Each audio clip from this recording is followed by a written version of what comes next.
Hello बंधु बान्धवीসকল, आशा करूँ সকলো কুশলে আছে। আপোনালোক সকলোকে মোৰ অন্য এটি ব্লগলৈ স্বাগতম জনালোঁ আৰু লগতে আপোনালোক সকলোকে দুৰ্গা পূজাৰ পুনৰ এবাৰ শুভেচ্ছা জনালোঁ।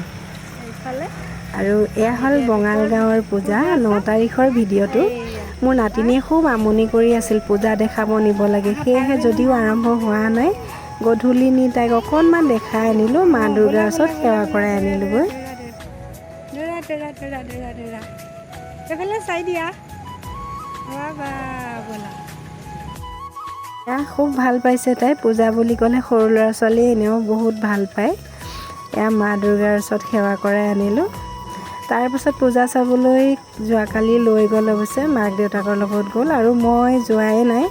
আৰু বহুত বৰষুণ, যিহেতু আমাৰ ইয়াতে ৰাস্তাত বহুত পানী, সেয়েহে যোৱাই হোৱা নাই।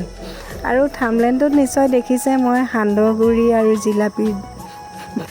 জিলাপি ফটো দিয়া আছে। জিলাপি খাই পোৱা নাই এতিয়ালৈকে, পূজাৰ জিলাপি। সান্দহগুড়ি বনাইছিলোঁ আজি আবেলি, সেয়েহে ভিডিঅ'টো বোলো আপোনালোকৰ লগত শ্বেয়াৰ কৰোঁ। সকলোৱে পূজা বুলি ওলাই গৈ জিলাপি খাইছে, কিবা খাইছে। আমাৰ ঘৰতো জিলাপি অহাই নাই এতিয়ালৈকে, ল'ৰাটোৱে আনিলেহে হ'ব। আৰু ময়ো যিহেতু ওলাই যোৱা নাই, ভাবিলোঁ সান্দহগুড়িকে বনাওঁ। কি খাওঁ, আবেলি মানে কিবা এটা খাবৰ মন গ'ল, এতিয়া কি খাওঁ। মাহঁতৰ ঘৰৰ পৰা অনা এয়া বৰা চাউল আছিল, উখোৱা বৰা চাউল, তাকে ভাজি লৈ মিক্সিত দি সান্দহগুড়ি বনালোঁ। গৰম গৰম গাখীৰ আৰু গুড়ৰ লগত আবেলি এয়াকে খালোঁ পূজা বুলি। অৱশ্যে সান্দহগুড়ি পিঠা পনা আমাৰ বিহুৰ সময়তহে ওলাই এইবিলাক, কিন্তু মই অৱতৰতে বনাই খালোঁ আৰু খাই ভালেই লাগিল।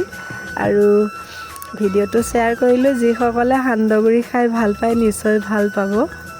অবতৰীয়া সান্দহগুড়ি, অবতৰীয়া বুলি ক'ব নোৱাৰি, পিছে আজিকালি দোকানত যেতিয়াই তেতিয়াই এইবিলাক পিঠা পনা সুলভ হৈ পৰিছে একেবাৰে। এয়া খুব ধুনীয়া হ'ল সান্দহগুড়িখিনি।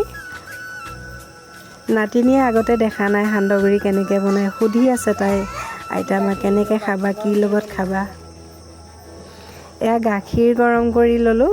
গৰম গৰম গাখীৰ লগত আবেলি জিলাপিৰ সলনি সান্দহগুড়িকে খালোঁ। আৰু এয়া ভাল লাগিল খাই এনেকৈ। যিসকলে সান্দহগুড়ি খাই ভাল পায় নিশ্চয় ভাল পাব। এয়া গৰম গাখীৰ দি ল'লোঁ আৰু গুড় দি ল'লোঁ। ইমানেই আছিল ভিডিঅ'টো, আৰু বেছি দীঘলীয়া নকৰোঁ। একেবাৰে চুটি ভিডিঅ' এইকেইদিন বনোৱা হোৱাই নাই তেনেকৈ।